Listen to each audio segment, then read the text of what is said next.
Hello বন্ধুরা, good afternoon. সবাই কেমন আছো? আশা করি সবাই খুব খুব খুব ভালো আছো। তোমাদের সাথে একটু গল্প করতে আসলাম। গল্পটা পিরিয়ডস নিয়ে, পিরিয়ডসের ব্যাপারে কিছু বলতে আসলাম। আমি জানি না, আমি একটা পিরিয়ডস নিয়ে ভিডিও পোস্ট করেছিলাম, তাতে দেখলাম অনেকে অনেক কমেন্ট করেছো। আমি জানি না কিছু মানুষ পিরিয়ডসটাকে কিভাবে নিয়েছে, কিন্তু এটা তো একটা নর্মাল ব্যাপার। তো পিরিয়ডস খারাপ তো কিছু না। পিরিয়ডসটা বরঞ্চ বলো অহংকার, গর্ব, একজন নারী বলো মহিলা বলো তার পক্ষে, বা পুরুষদের জন্য একজনের পিরিয়ড সবসময়, একজন মহিলার পিরিয়ড সবসময় অহংকারের হয় আমার যতদূর মনে হয়। তো আমি জানি না তোমরা কিছু মানুষ কি বলতে চেয়েছো, আমি ঠিক তোমাদের ধারণার সাথে আমার ধারণা ঠিক বুঝতে পারলাম না। জানো তো, আমি ঠিক তোমাদের কথাগুলো আমার মাথায় ঠিক বুঝতে পারলাম না। কারণ আজকে একটা কথা বলো, তোমার মায়ের, তোমার যারা এইরকম ধারণাগুলো রাখছে, তার তোমার মায়ের পিরিয়ডস হতো বলে তোমরা দিদি, বোন, ভাই, তোমাদের জন্ম হয়েছে। আজকে তোমার বউয়ের পিরিয়ডস হবে বলে তোমাকে সে বাবা হওয়ার সুখ দিতে পারবে। আর তার থেকেও বড় কথা সেটা হলো একজন মানুষের, মানে একজন মহিলার, নারীর পিরিয়ডস হওয়াটা কতটা, মানে তার মধ্যে মাতৃত্ব, বা তার মধ্যে কি বলবো, তার মধ্যে মানে কি বলে ওটাকে, একটা মানে কি বলবে, মানে তার মধ্যে একটা ওমেন আসলো যে হ্যাঁ পিরিয়ডস, এটা কোনো খারাপ কিছু না। এটা বরঞ্চ অহংকার করো, কারণ তাহলে এত কোটি কোটি টাকার প্যাটসম্যান মুভিটা আসতো না। তারপর অক্ষয় কুমার এত ভালো মুভিটাতে একটা ভালো ক্যারেক্টার করতো না, বা এত কোটি কোটি টাকার পিরিয়ডসের বা প্যাডের অ্যাড আসতো না, যদি তোমরা ওইভাবেই ভাবো। কারণ দেখো, আমি আমার একটা ঘটনা বলি, তোমরা যারা এটাকে কিছু যারা খারাপ লিখছো, হ্যাঁ লেখো, নিশ্চয়ই লেখো। আমি সবসময় বলছি খারাপ লেখো। খারাপ লেখার পর দিনের শেষে যদি তুমি সেখান দিয়ে 10 টাকাও রোজগার করো, তাহলে জানবে ওই খারাপ লেখাটাও তোমার একটা ক্রেডিট। ঠিক আছে? এবার দিনের শেষে আমার তো মনে হয় যারা অন্যকে খারাপ লিখছে, সবসময় খারাপ কিছু খারাপ মানে নেগেটিভ এনার্জি, এই জায়গাটাকে এত তোমরা ক্যারি করছো, এটা করো না। এটা নিজেদের জন্য ক্ষতিকারক, আর কিছু না। নেগেটিভ এনার্জি নিজেদের মধ্যে ক্যারি করছো। কারণ একটা কথা বলি, তুমি একটা নোটিস করে দেখবে, একটা মানুষকে যখন খারাপ বলছো, সে খারাপ, তাকে 10 জন ভালো 10 জন খারাপ বলার জায়গায় সে পৌঁছে গেছে, তাই তুমি তাকে বলছো, কিন্তু সে একটা জায়গায় পৌঁছে গেছে। কিন্তু এই যে তুমি সারাক্ষণ বলছো আলটিমেট তুমি ভাবছো আলটিমেট যেই টাইমটা অন্য কাউকে নিয়ে ভাববে, সেই টাইমটা নিজেকে নিয়ে ভাবো যে কি করলে মানে আমার ভালো হবে, আমার রোজগার বাড়বে, আমার এইটা হবে, আমার এই জিনিসটা হবে, আমার এখানটা ক্লিয়ার হবে। তো সেই জিনিসটা ভাবো। খারাপ বলো, আমি আবারও বলছি খারাপ বলোতে কোনো কিচ্ছু যায় আসে না, খারাপ বলাতে। কিন্তু একটা ব্যাপারকে নিয়ে তুমি সারাদিনে নিজেকে নিয়ে 70% ভাবো, 30% অন্যকে নিয়ে ভাবো। কিন্তু কিছু মানুষের কাছে পুরো 100%ই অন্যকে নিয়ে ভাবছে। তো এই যে তোমরা নেগেটিভ এনার্জিটা ক্যারি করছো, এটা কিন্তু নিজের জন্য খারাপ, অন্য কারোর জন্য কিচ্ছু না। তো তুমি যখন দেখবে একটা মানুষকে নিয়ে কিছু বলছো, দিনের শেষে সে হয়তো দেখে যাও 1% হলেও এগিয়ে গেল, ঠিক আছে? কিন্তু তোমার কি হলো, তুমি হতাশাগ্রস্ত হয়ে ওর হয়ে গেল, এর হয়ে গেল, তার হয়ে গেল, সবার হয়ে গেল, দেখছো আলটিমেট নিজের হলো না। তো আমি আবারও বলবো, একটু হলেও স্বার্থপর হও। আর একজন কেউ কিছু যৌনপল্লীর মেয়েদের নিয়ে কিছু একটা বলেছো, যাই হোক, যদি আমাকে যৌনপল্লীর মেয়েদের সাথে কম্প্যারিজন করো, তাহলে বলবো আমি খুব লাকি। কারণ যৌনপল্লীর মেয়েদেরকে ওইভাবে বলো না, যৌনপল্লীর মেয়ে ওইভাবে কথাটা বলো না। কথাটা ওটাও একটা বিশাল পাওয়ার, ওই যৌনপল্লীরও বিশাল ক্রেডিট। কারণ তোমরা অনেকেই জানো, দুর্গা পুজোর সময় ওইখানে মানে যৌনপল্লীর মাটি লাগে।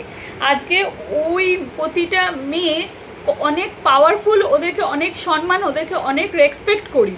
কারণ ওরা আজকে আছে বলেই রাত অনেক মানুষ বলো, বিয়ে বাড়ি থেকে মেয়েরা, বা কাজ থেকে বা মেয়েরা খুব সুন্দরভাবে স্বাচ্ছন্দ্যে বাড়ি ফেরে, যে ওই প্রতিটা মেয়ে আছে বলে। আজকে ভাবো তো, সমাজে ওরা তো একটা তকমা লাগিয়ে ক্যারি করে তারা সেই জায়গায় আছে। আজকে তোমরা তাদেরকে এইভাবে বলছো যৌনপল্লীর, না না না না না, এই কথাটা ভুল বলেছো, কথাটা ভুল বলেছো। ওরা তো খুব ভালো কথা বলেছো, আবারও বলবো, তারা মানে স্পেসিফিক্যালি মানে সেই জায়গাটায় আছে। তারা কিন্তু মানে কি বলবো, টাকার জন্য খুব সত্যি কথা, অন্যের টাকার জন্য অন্যের সংসার ভাঙতে যাচ্ছে না, বা নিজের স্বামী দিতে পারছে না বললে অন্যের সংসার থেকে অন্যের স্বামীর সাথে শুয়ে টাকা আনতে যাচ্ছে না, অন্যের সংসার থেকে তারা ঢুকে পড়তে যাচ্ছে না। তারা কিন্তু তারা একটা জায়গাতেই লিমিটেড মানে সীমাবদ্ধ আছে। তারা কিন্তু কারোর ঘাড়ে উঠে পড়তে যাচ্ছে না, বা তারা কারো সংসারে ঢুকে পড়তে যাচ্ছে না, ওইভাবে বলো না। ওনারাও খুব সম্মানীয় প্রচণ্ড। যৌনপল্লীর মানুষ মানে তুমি জানো না হয়তো, অনেক সম্মান। যৌনপল্লীর প্রতিটা মেয়ের, প্রতিটা মহিলাকে অনেক অনেক অনেক রেসপেকটেশন আমার তরফ থেকে, অনেক ভালোবাসা। তো যৌনপল্লী বলে ওইটা বলার কিছু নেই। আর একজন পিরিয়ডস নিয়ে বলেছো, ক্লিয়ার করলামই। পিরিয়ডস আচ্ছা তোমার মায়ের হতো বলে তুমি হয়েছো, তোমার বইয়ের হবে বলে তুমি তার কাছ দিয়ে মানে সে তোমার বাপ হওয়ার আনন্দ উপভোগ মানে দিতে পারবে, তুমি বাপ হওয়ার আনন্দ উপভোগ করতে পারবে। আর রইল কথা কি বলছিলে, হাজব্যান্ড ওয়াইফের মানে শারীরিক সম্পর্ক, সহবাস, হ্যাঁ এটা কোনো খারাপ না, এটাও কোনো ভুল না। কারণ ভেবে দেখবে, যদি হাজব্যান্ড ওয়াইফ সহবাসই না করে তো আর একটা মানুষের সৃষ্টি হবে কি করে? তো দরকার তো একজন মেয়ে হব, আর একটা মানুষের মানে আরেকটা প্রাণীর জন্ম দেবো, একটা প্রাণের সৃষ্টি করব, এটা খুব খুব অহংকার, খুব আনন্দ, খুব প্রাউড ফিলের জায়গা, ঠিক আছে? তো হাজব্যান্ড ওয়াইফ সহবাস করাটা তো খুব লিগাল, খুব ভালো জিনিস। এই নয় যে টাকার জন্য অন্যের সংসার থেকে বর এনে সহবাস করা, এটা কখনোই ভুল, ওটা বরঞ্চ ভুল, ওটা পাপ, ওটা অন্যায়। কিন্তু হাজব্যান্ড ওয়াইফ রিলেশনে এসে সহবাস করাটা খুব ন্যায্য, খুব আনন্দের, আর একটা নতুন প্রাণের সৃষ্টি ঘটায়। তো সেটা ন্যাচারালি খুব খুব খুব হেভি কিছু আমার কাছে।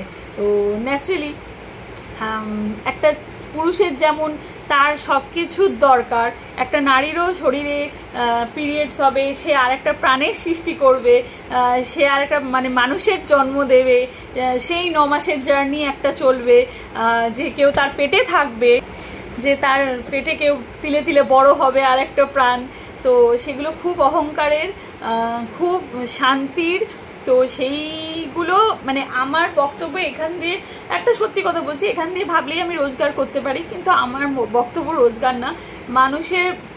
কিছু মানুষের যদি দেখে মনে হয় একটু নিজের মানসিকতার একটু মানে ধ্যান ধারণার পরিবর্তন হয়, সে থেকে দেখে আরেকজনকে সেই কথাটা বলে তার ধ্যান ধারণার পরিবর্তন ঘটলো, তো মানে কি বলবো, লক্ষ্যটা হচ্ছে মানে ধ্যান ধারণার পরিবর্তন ঘটাও।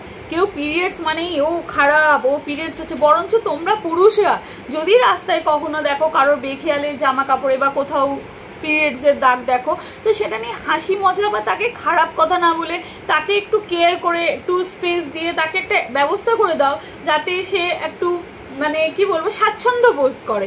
এখন কারোর ধরো রাস্তায় আচমকা পিরিয়ডস হয়ে গেছে, হতেই পারে, তাকে দেখে বা যদি দুটো ছেলে হাসে মজা ওড়ায় বা কিছু, সে তো আরও আনকমফোর্ট ফিল করবে না? তো বেটার তোমরা তাকে একটু কেয়ার নাও, একটু, সে মহিলা হোক নারী মানে কি বলবো, আর মহিলা হোক বা অল্প বয়সী কেউ হোক বা বয়সীও কেউ হোক, তো সেটা একটু তোমরা কোথায় পুরুষরা সবাই রাস্তায় এইগুলো একটু তোমরা যদি এইরকম করো, এরকম কমেন্ট করো, তাহলে মহিলারা যাবে কোথায় বলো তো? কারণ পুরুষের ওপর পুরুষ আজকে সত্যি কথা বলছি, পুরুষ নারী কোনো আলাদা না, কিন্তু আজকে তোমরা যদি একটু মানুষকে কেয়ার করো, একটু মানুষকে স্বাচ্ছন্দ্যে থাকতে দাও, মানুষগুলো একটু স্বাচ্ছন্দ্যে থাকবে, মানসিকতার পরিবর্তন ঘটাও।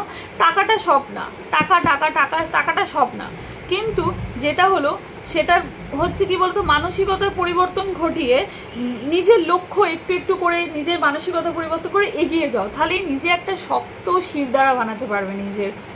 খুব দামি কথা বললাম হয়তো আজকের এই ভিডিওটায়, মানে খুব সত্যি কথা, মানে আমার কথাগুলো হয়তো যারা বোঝার ভিডিও দেখে নিশ্চয়ই বুঝবে।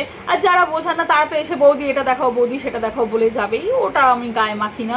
কারণ আমি বলেইছি তোমরা যত খারাপ কমেন্ট করবে, আরও খারাপ কমেন্ট করবে, আরও খারাপ কমেন্ট করো, কারণ সেগুলো আমার আর গায়ে লাগে না।